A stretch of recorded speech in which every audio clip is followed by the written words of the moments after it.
విజ్ఞప్తి శ్రీకాంత్ గారు. సార్, పశ్చిమ బెంగాల్ వాతావరణం ఒకలాగుండే. మీరు అన్నారు భయం గుప్పిట్లో ఉండేటువంటి పశ్చిమ బెంగాల్లో ఈరోజు విజయం సాధించడం, ఇక్కడ నుంచి భయం నుంచి విముక్తి అని చెప్పేసి. అంటే పశ్చిమ బెంగాల్ వాస్తవానికి ఆ గూండాయిజం కానీ, ఆ మాఫియాలు కానీ, లేదంటే ఎక్కడి నుంచో వలస వచ్చినటువంటి బంగ్లాదేశ్ నుంచి వలస వచ్చినటువంటి వాళ్ళు రాజ్యం ఏలడాలు, పెత్తనాలు చేయడాలు, ఇట్లాంటి వ్యవస్థ ఉండే. ఇప్పుడు అట్లాంటి వ్యవస్థ పైన కూడా బుల్డోజర్ చేస్తున్నారు. సో రౌడీజన్ అంత ముందిస్తున్నారు అన్న పాయింట్ ఒకటి. సేమ్ ఇదే ఎపిసోడ్ గతంలో ఉత్తరప్రదేశ్లో కూడా జరిగింది.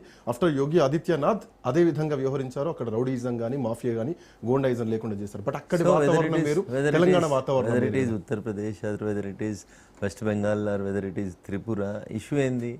మేము ఎక్కడ అధికారంలోకి వచ్చినా అభివృద్ధి వైపు అడుగులేస్తున్నాం. మేము ఎక్కడ కూడా కులం పేరు మీదనో, మతం పేరు మీదనో, వర్ణం పేరు మీదనో విచక్షణ చూపిస్తలేం. Irrespective of race, religion, caste, creed, everything ప్రజలందరినీ కూడా సబ్కా సాత్ సబ్కా విశ్వాస్ అనేటువంటి నినాదంతో ముందుకు తీసుకుపోతా ఉన్నాం. కాబట్టి ఉత్తరప్రదేశ్లో 2 సార్లు వచ్చినాం, మధ్యప్రదేశ్లో 5 సార్లు వచ్చినాం, గుజరాత్లో 7 సార్లు వచ్చినాం, అస్సాంలో 3 సార్లు వచ్చినాం. మేము అధికారంలోకి వచ్చిన తర్వాత ప్రజలు మా పరిపాలన పట్ల పాజిటివ్గా ఉన్నారు. కాబట్టి భారత ప్రధాని నరేంద్ర మోడీ గారి నాయకత్వంలో 3వసారి కూడా భారతదేశంలో ప్రధానమంత్రి వచ్చినాం. సో దిస్ షోస్ మాకు ఎలాంటి మ్యాలిఫైడ్ ఇంటెన్షన్స్ ఉండవు. కానీ దురదృష్టం ఏంటంటే మీడియా మా గురించి వీళ్ళు ఉత్తరాదిలో గెలుస్తారు, దక్షిణాదిలో గెలవరని, వీళ్ళు ఇదని అదని రకరకాలుగా మమ్మల్ని ఎంత నెగిటివ్ చేయాలని చూసినా ప్రజల ఆశీస్సులు నరేంద్ర మోడీ గారి నాయకత్వం పట్ల ఉన్నాయి. కాబట్టి 100% నేను చెప్తున్నాను మీకు, సౌత్లో కర్ణాటక మాదే, తెలంగాణ మాదే, భవిష్యత్తులో 5 సంవత్సరాల లోపల కేరళ కూడా మాదే. కాబట్టి ఇంకా సౌత్లో గెలవది బీజేపీ అనేటువంటి పదానికి మీరు దూరం కావాల్సినటువంటి పరిస్థితి వస్తుంది. ఆల్రెడీ పాండిచ్చేరి మాదే. అంటే ఎందుకు ఈ మాట అనాల్సి వస్తుంది అంటే, మీరు త్రిపురలో గెలిచారు, అస్సాంలో గెలిచారు, అండ్ పశ్చిమ బెంగాల్లో అంటే బేస్ లేనటువంటి ప్రాంతాల్లోకి వెళ్ళి మీరు బేస్ క్రియేట్ తెలంగాణలో కూడా గెలిచారు. మీ కన్సర్న్, మీ ప్రేమకి ధన్యవాదాలు. ఈసారి తెలంగాణ కూడా గెలుస్తాం. తెలంగాణ గెలవాల్సినటువంటి అవసరాన్ని తెలంగాణ కార్యకర్తలు అందరూ గుర్తించారు. తప్పకుండా తెలంగాణ కూడా ఈసారి గెలుస్తాం.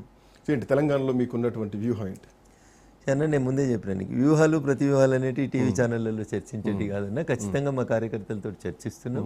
కార్యకర్తలే పార్టీని డ్రైవ్ చేస్తారు మా దాంట్లో. ఖచ్చితంగా పార్టీ కార్యకర్తల ఆకాంక్షల మేరకే ముందుకు పోతాం. 100% ఒక్కసారి గెలవాలనేటువంటి తపన కార్యకర్తల్లోకి వచ్చిన తర్వాత ఇంకా దాన్ని ఎవరు ఆపలేరండి. దానికి 100 ఎగ్జాంపుల్స్ ఉంటాయి. దానికి దుబ్బాక ఉప ఎన్నిక కార్యకర్తల కష్టమే, మెదక్ పార్లమెంట్ గెలవడం కార్యకర్తల కష్టమే. గెలవాలి అని భాజపా కార్యకర్తలు డిసైడ్ అయిన తర్వాత వాళ్ళని ఆపుడు అనేది ఎవరి తరం కాదు ఈ దేశంలో, గుర్తుపెట్టుకోండి మీరు. కాబట్టి తెలంగాణ గెలవాలని కూడా అందరూ మనస్ఫూర్తి కోరుకుంటున్నారు. కాబట్టి గెలుస్తాం తప్పకుండా. ఒకానొక సమయంలో భారతీయ జనతా పార్టీ వైపు తెలంగాణ ప్రజలు మొత్తం చూశారు. బట్ ఆ టైంలో భారతీయ జనతా పార్టీ ప్రజల వైపు చూడలేదు. సో ఆ తర్వాత అధ్యక్ష మార్పు జరిగింది. తర్వాత పార్టీ క్యాడర్లో కూడా కొంత అసంతృప్తి వచ్చేసింది, కొంత నిరాశలో వచ్చేసారు. ఒకసారి 14% ఓటు బ్యాంక్ వచ్చింది. తర్వాత శాసనసభ ఎన్నికల వరకు వచ్చేసరికి తగ్గిపోయింది. ఆ తర్వాత లోక్సభ ఎన్నికలకు వచ్చేసరికి 35% వచ్చింది. బట్ ఇది కాస్త రాను గ్రాఫ్ తగ్గిపోయింది తెలంగాణలో భారతీయ జనతా పార్టీ అన్నది కూడా ఒక విమర్శ మీపై. ఒక ఎన్నికకి ఇంకొక ఎన్నికకి పొత్తుండదు, పొంతనుండదు. మీరు అర్థం చేసుకోవాల్సింది ఏంటంటే, each election is different from other election. ఒక స్టేట్ ఎలక్షన్ ఇంకొక స్టేట్ ఎలక్షన్తో డిఫరెంట్గా ఉంటుంది. కాబట్టి మొన్నటి ఎలక్షన్స్లో నీకు 17 వచ్చింది, నిన్నటి ఎలక్షన్స్లో 35 వచ్చింది, రేపు 25 వస్తుంది. ఇది ఫ్లక్చువేషన్స్ కావు. గ్రామ పంచాయతీ ఎన్నికల్ని, మున్సిపాలిటీ ఎన్నికల్ని ముంగట పెట్టి మీరు మాట్లాడుతున్నారు అనుకుందాం ఒక నిమిషానికి. లోకల్ బాడీ ఎలక్షన్స్లో గెలిచిన సర్పంచ్ లోకల్లో ఏ ప్రభుత్వం అధికారం ఉంటే ఆ ప్రభుత్వం వైపే పోతాడు. టీఆర్ఎస్ వాళ్ళు అధికారంలో ఉన్నప్పుడు 100% టీఆర్ఎస్ వాళ్ళు గెలిచారు. కాంగ్రెస్ అధికారంలోకి వస్తే 180% కాంగ్రెస్ వాళ్ళు గెలుస్తున్నారు.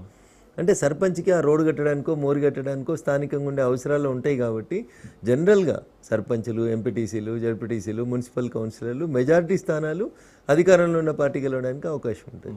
దాన్ని మీరు మళ్ళీ ఎమ్మెల్యే ఎన్నికలతోటో, ఎంపీ ఎన్నికలతోటో కంపేర్ చేయకండి. ఎవరు సర్పంచ్ అయితే బాగుంటుంది, సర్పంచ్ ఎన్నికలకు గుర్తే ఉండదు కదా. ఎవరు సర్పంచ్ అయితే బాగుంటుంది అనేది ఆ ఊరు ప్రజలు నిర్ణయించుకుంటారు. కాబట్టి ఈ ఎన్నికలకి ఆ ఎన్నికలకి పొత్తుండదు. మేము కాన్స్టెంట్లీగా బాగా పనిచేస్తూ ఉన్నాం, కసరత్తు చేస్తూ ఉన్నాం. కార్యకర్తలంతా కూడా అదే స్పిరిట్ తోటి పనిచేస్తున్నారు. 100% మీరు ఎల్లుండి మోడీ గారి సభ చూసిన తర్వాత మీకే అర్థమవుతుంది కదా. మేము ఇతర పార్టీల్లో కాకుండా స్వచ్ఛందంగా కార్యకర్తలందరూ తరలివచ్చి ఆ సభని గొప్పగా సక్సెస్ చేయబోతున్నారు. సో ఈ సభ ఇక తెలంగాణ మాదే అధికారంలోకి రాబోతున్నాం అన్నటువంటి సంకేతంగా దీన్ని చూస్తున్నారా శ్రీకాంత్ గారు? ఈ సభ డేట్ డిక్లేర్ చేసింది మీకు వెస్ట్ బెంగాల్ ఎన్నికల ఫలితాల కంటే ముందు 5 రాష్ట్రాలు. బీహార్ ఎపిసోడ్ వెస్ట్ బెంగాల్ నుంచి తెలంగాణ చూపిస్తున్నట్టు కనిపిస్తుంది. అదే నేనేమంటున్నాను, వెస్ట్ బెంగాల్లో ఫలితాలు వచ్చినాయి, గెలిచినాం కాబట్టి మేమేదో అహంకారపూరితంగా నెక్స్ట్ తెలంగాణ మాదే అని అడగులుగా మాట్లాడతలేము. We have a plan. ఇప్పుడు ప్రధానమంత్రి గారు వస్తుంది డెవలప్మెంట్ ఆస్పెక్ట్కి సంబంధించినటువంటి ఫౌండేషన్స్ లేదా జాతికి అంకితం చేసే కార్యక్రమాల కోసం వస్తున్నారు. దీన్ని 2.5 సంవత్సరాల తర్వాత జరగబోయే తెలంగాణ ఎన్నికలకు దయచేసి ముడిపెట్టవద్దు. బట్ రాజకీయ నాయకులుగా, రాజకీయ పార్టీగా మేము చేసే ప్రతి పనిలో మీకు రాజకీయ కోణం కనబడడంలో తప్పు లేదు. But this is not an election issue, this is not the election time. So నేను ముందే చెప్పిన సబ్కా సాత్ సబ్కా వికాస్ అన్నట్టు. నీతి ఆయోగ్ సమావేశంలో భారత ప్రధాని నరేంద్ర మోడీ గారు ఒక మాట చెప్పినారు, టీమిండియా కెప్టెన్గా నేను, అన్ని రాష్ట్రాల ముఖ్యమంత్రులు మీరు ప్లేయర్లుగా, ఇర్రెస్పెక్టివ్ ఆఫ్ ద పార్టీ మనం ప్రభుత్వాలం కాబట్టి ప్రభుత్వాలు అందరం కలిసి ఈ దేశాన్ని ఒక సంతులితమైనటువంటి డెవలప్మెంట్ వైపు తీసుకుపోదామన్నారు. దాంట్లో భాగంగానే వెస్ట్ బెంగాల్లో మమతా బెనర్జీ గారు ముఖ్యమంత్రి ఉన్నప్పుడు పోయినారు, తమిళనాడులో స్టాలిన్ ముఖ్యమంత్రి ఉన్నప్పుడు కూడా పోయినారు ప్రధానమంత్రి కెపాసిటీలో. ఎక్కడైనా మహారాష్ట్రకి పోతారు, కర్ణాటక పోతారు, అన్ని రాష్ట్రాలకు పోతారు ప్రధానమంత్రి గారు. ఈ దేశ ప్రధాని పర్యటనగానే దాన్ని చూడరు తప్ప ఇదేదో భారతీయ జనతా పార్టీ ఎన్నికల ప్రచార సభగా మాత్రం దయచేసి చూడదు. రైట్, అంటే ఎందుకు ఈ ప్రశ్న అడగాల్సి వచ్చింది అన్న దానికి కూడా ఒక క్లారిటీ తీసుకుందాం. ఒక చిన్న బ్రేక్ తీసుకుందాం. బ్రేక్ తర్వాత ఎంపీ రఘునందన్ రావు గారితో డిబేట్ కంటిన్యూ అవుతుంది.